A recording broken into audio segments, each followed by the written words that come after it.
WoW Midnight. Things I wish I knew sooner. We got the tips, the tricks, and the game knowledge and everything else for the players. Obviously, if you're just getting into Midnight, this is a great one to watch. If you're currently playing Midnight, this is still good to watch because there's some shit you might be doing incorrectly.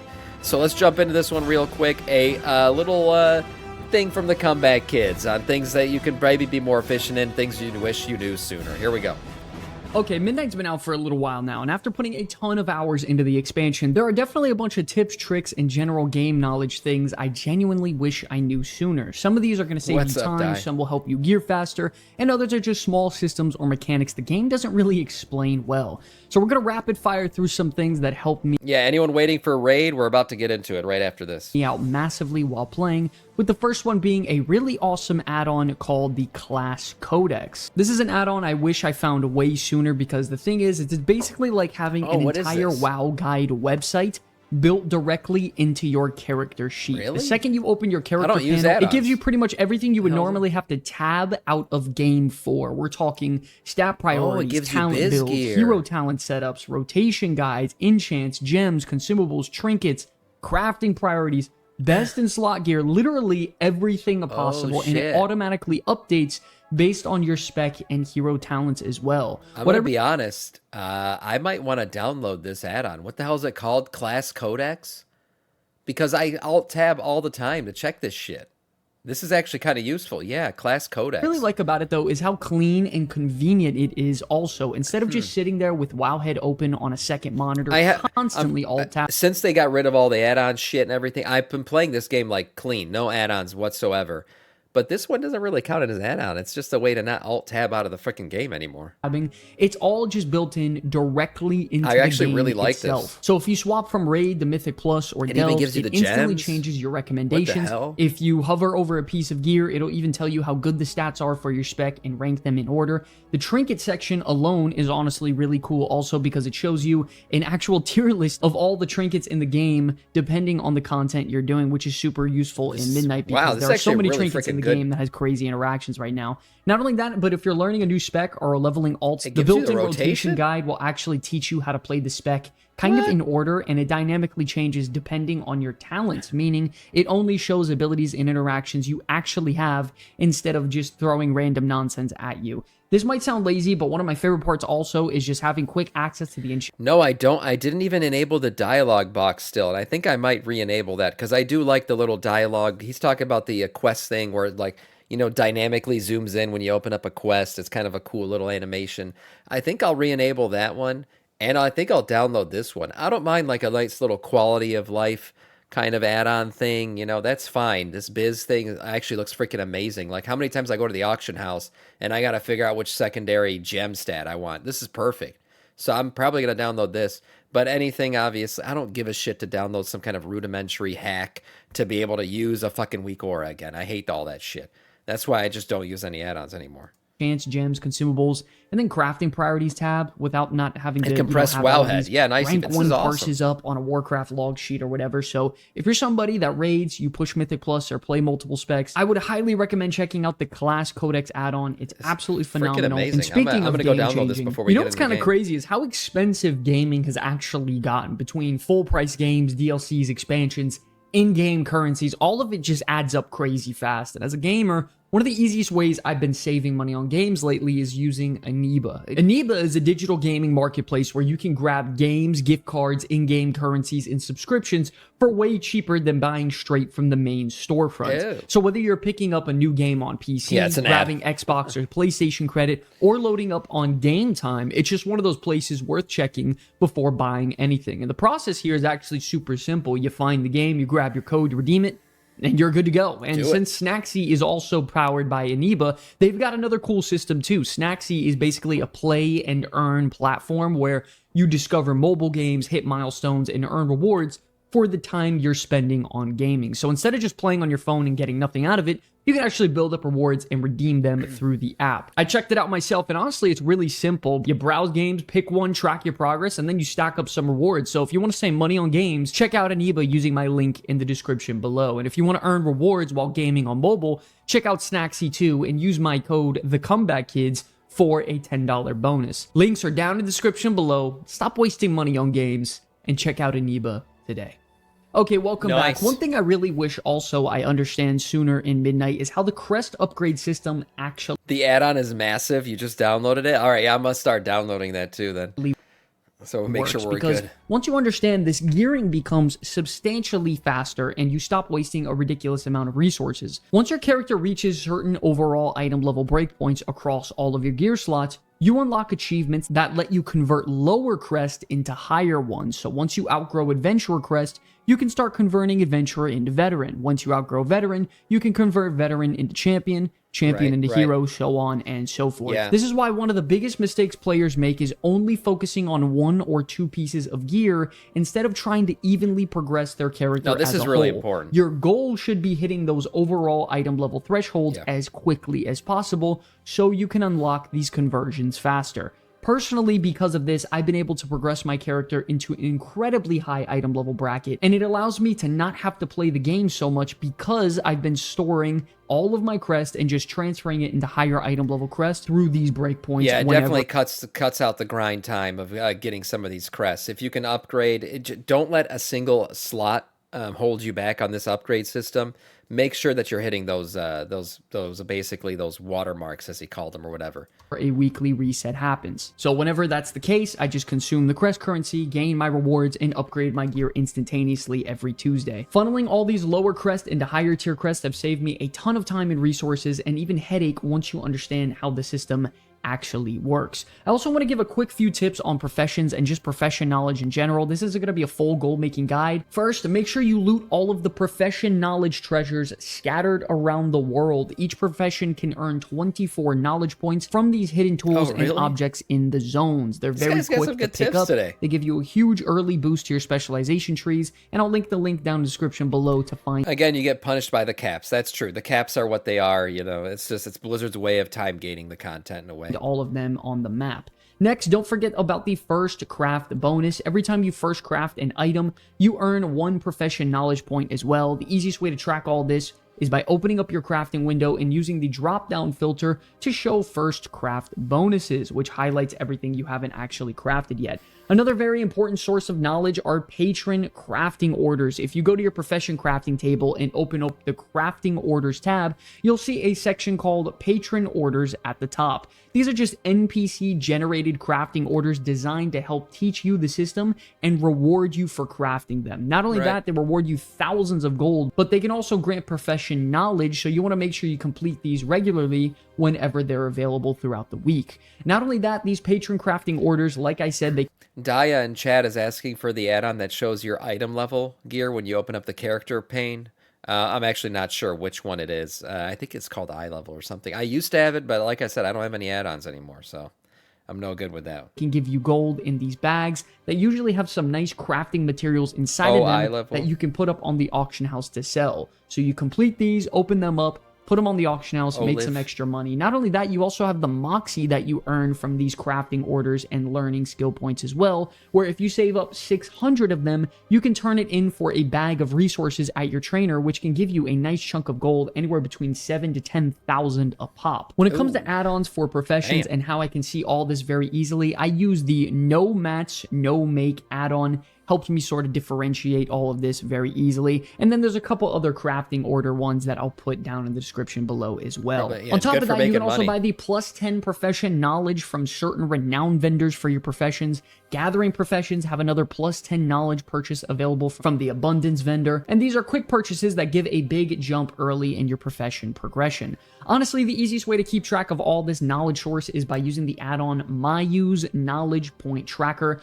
I don't know how I would be able to manage all this without it, so the add-on shows you every possible knowledge source in the game for your professions that you have, so you could track them and get exactly what you need early to get all your profession knowledge points. To be honest, by doing professions effectively, I pretty much made all of my gold I need for the rest of the expansion already by doing quite minimal amount of work, and I suggest you do the same. Don't forget, you also have your epic crafting tools to make your crafting substantially better as well. I would say this is worth it for a few professions out there, like the multi-craft tailoring build or the multi-craft alchemy build. Other than that, it's not like mandatory in my opinion. Additionally, When it comes to earning your Fuse Vitality, don't forget you can grab 3 of them from the Fishing Anglers vendor that was added in the .5 patch in Zolaman to make things easier. Is this Anglers event like the least played event ever put into WoW? I appreciate that they even tried to. I mean, I feel like it was just like, hey, last second, let's throw in this fishing thing.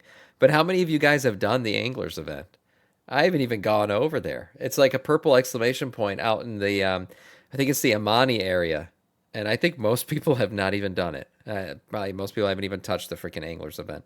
And then the rest you can grab from the Abundance vendor after doing your Shard of Dun Dun weekly quest. Additionally, Blizzard did just add the fact that you can earn one of these a week by doing your weekly quest in Silvermoon from each profession, so that can help also. On top of that, don't forget when it comes to making some extra gold in Midnight, one thing I think a lot of players overlook are the weekly caches tied to the open world events and your weekly quest. Yeah, see, Dai says I haven't done it, but I love fishing, but I haven't started it yet. But that's the thing, it's not really fishing. I think if they made it like an actual WoW fishing style event, it would have been more popular. But it's like a diving and shooting fish kind of thing. It's different. And I don't know. I think it was just like, some people did it, some people didn't. It's not a big deal. In Silvermoon, these can actually add up to a pretty surprising amount of gold, related, especially if you're farming them for reputation purposes or even on other characters like alternate characters. So of course, you obviously have your weekly quest cache over in Silvermoon, but on top of that, you have all your veteran caches that you can earn inside of the world events like the Abundance, the Soiree, the little Tower Defense one in Voidstorm, so on and so forth. These caches gave me a random chunk of gold, and after completing these while also doing some world quests tied to gold at once, I earned about 15 to 20,000 gold in about 30-45 minutes from really not doing anything at all and not trying to farm gold. It's just indirectly making it. So if you're constantly somebody who's broke from consumables or crafting, doing these can easily give you enough gold to get whatever those damn tank repair bills. I'm always fucking broke. You need for like the next month straight for about half an hour of work. Now getting into some actual power and juicy stuff to make your character stronger, I'm going to teach you in a matter of seconds how to properly sim your character to give you more power. All of this sounds a lot more complicated than it is. All simming means is you're using a program to basically test your character in a fake combat scenario to figure out what setup gives you the most damage, healing, or performance. The easiest way to do this is with an add-on called Simulation Craft and a website called Raidbots. So once you download the Simulation Craft add-on, all you do is go in game and type /simc. It'll pop up a giant wall of text. You literally just copy it, go to the raidbots.com website and paste that text into a section called Dropamize. Man, I haven't simmed my Soon this entire expansion because I deleted all my ads. This right here will allow you to select Mythic Plus dungeons, raids, delves, pretty much any loot source in the game, and then it'll tell you exactly which content gives your character the biggest upgrade possible. Now, suddenly, you know exactly where to spend your time and where to use your bonus loot rolls, and this becomes incredibly important when you're trying to push your character pretty much to the limit and do the highest content difficulty possible, whether it be for Mythic Plus or raiding. So instead of just blindly farming random stuff and hoping it's good or just using your bonus rolls on a whim, simming lets you actually target what upgrades matter for your character specifically. Simming is good. I know they sound super sweaty at first, but trust me, once you do it 1 or 2 times, it becomes incredibly easy, and it'll probably save you dozens of hours wasting time farming the wrong gear. It'll also make it fun to try and, target what pieces are good and chase pieces are best for your character. Personally, it reminds me of like classic World of Warcraft when I was trying to farm my pre-bis items before getting into raid, and it makes progressing my character a whole lot more fun. So download the add-on Simulation Craft, use the Raidbots website, and you will be good to go. Don't forget, when it comes to your Void Cores that were added this patch, they scale to the content tied to your Great Vault with whatever you're doing. So if you're on a healers have their own. I don't know about tanks. Yeah, like that's another thing about simming is like if you're a tank, I don't know about healers, but if you're a tank, okay, it's going to sim your DPS out, which is cool. Yeah, I'm going to have more DPS, but it doesn't sim out like your survivability, which kind of matters too.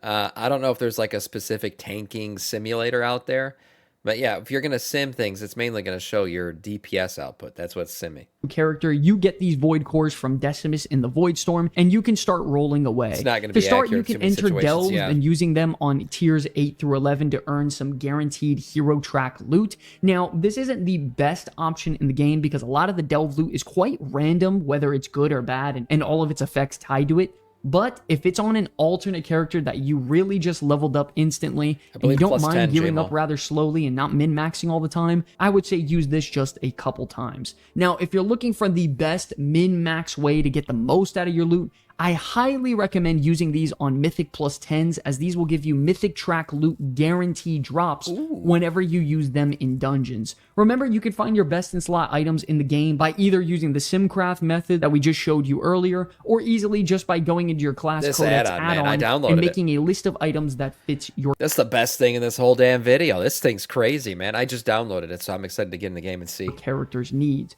You can also mark First all of these add-on I've down in a downloaded nice since little this tracker for expansion came yourself out. in an add-on called Keystone Loot, and then favorite them to track exactly where you need to go for some items. There may be some scenarios where you have to go to specific dungeons, like you can see on screen here for Skyreach, that I can get both of these pieces at one time, which is nice. Now, when it comes to delves, I just want to give a couple quick tips to make them substantially easier for you. Believe it or not, running delves as a DPS spec is kind of hard in Midnight World of Warcraft, simply because of how powerful Valeera can be as a companion with the right curio setup. You can instantly run tier 11 delves the second you hit max level as a tank or Yeah. a healer in Midnight. I'll be honest, playing delves as a blood DK feels like I'm cheating. You know, it's just, I just go in there and pull everything.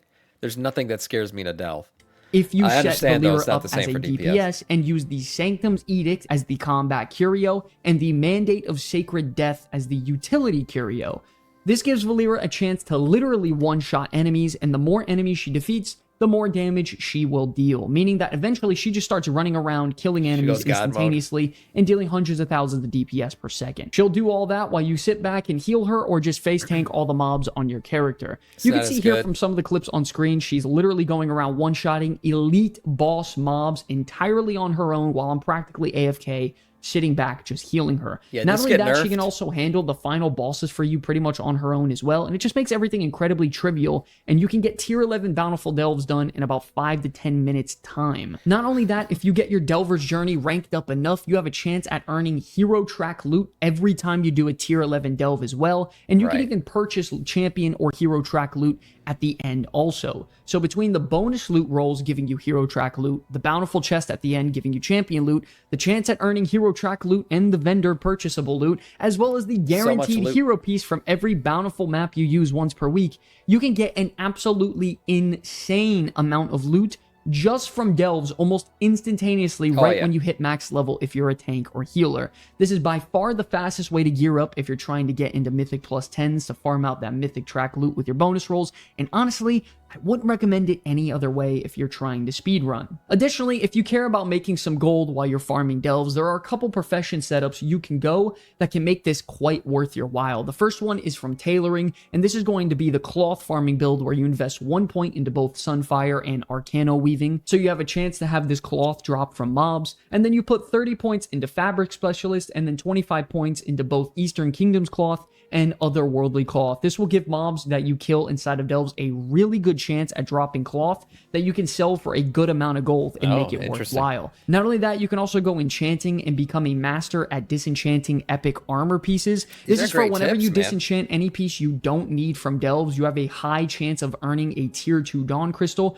which can sell for easily well over 1,000 gold a pop. Both of these are really nice to have if you just want to make some gold passively, and are definitely worth the small time investment as well. I also see a lot of players overlooking the potential of having the in-game built-in cooldown manager as well as Blizzard's DBM integrated into the game. These have completely replaced weak auras for me and deadly boss mobs Yeah, I've been using entirely, and as somebody They're good. who's doing Mythic rating and high-end Mythic Plus, I promise you really don't need any other add-ons for high-end don't. content. If you want to enable both of these, you just hit escape, go to options, and then go to gameplay enhancements, and from there you can enable the cooldown manager, damage meter, boss warnings, and more. It takes a minute to dabble with these settings and figure out what kind of UI you would like, but for me personally, I like to have all my cooldown manager and debuff timers right above my character portrait on the middle left side of my screen so my eyes don't have to move too far, and then I also have my boss warnings and cooldowns slightly to the left of my character portrait as well, in a vertical drop-down format as well. I The have the reason little for this is timeline because one. I want my eyes to do as little work as possible when checking certain procs or mechanics or even boss warnings,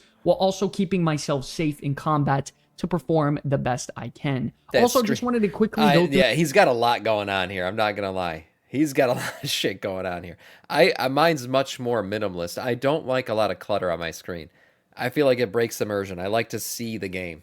He's got a lot of shit. Some add-ons that I think are really great to have and are some of my favorite as I've been playing Midnight the last few months. He's also got everything very big. The first one is called the Platinator add-on, and what this does is help highlight enemies that are very important inside of Mythic Plus and color code them for me. For example, you have your lieutenant mobs that take extra time to kill, and they're color coded in blue, so I know to prioritize them for damage while cleaving other ads. You have the purple mobs, which are highlighted to me as casters that need to be interrupted, so on and so forth. Not only that, it also shows their debuffs on them, you know, crowd control and everything else in a very clean, functional, and Blizzard-like UI manner. If you guys are interested in my import code, I'll have it linked in the description below as well. You also have mini overshields. This helped me display if I have a, absorb shield on my character or a party member, and I know if I'm safe or not, which is useful if you're grouped up with certain healers like a disciplined priest, or if you're even your own class, like a mage or a warlock. You also have the waypoint UI add-on, which makes a much cleaner looking visual waypoint to anything you have selected on your map or your screen ahead of you.